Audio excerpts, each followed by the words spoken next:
چائے بن گئی ہے۔ اپنی ممانی کی آواز پر وہ چونکی تھی۔ جی ممانی تیار ہے، اس نے چولہا بند کرتے ہوئے بتایا۔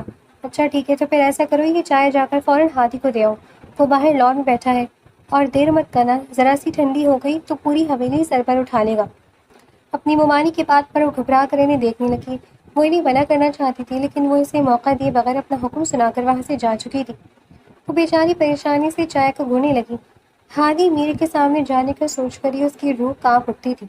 اس شخص سے اسے بے حد خوف آتا تھا۔ وہ تو اپنی طرف سے جتنا ممکن ہوتا تھا اس کے سامنے جانے سے گریز کرتی تھی۔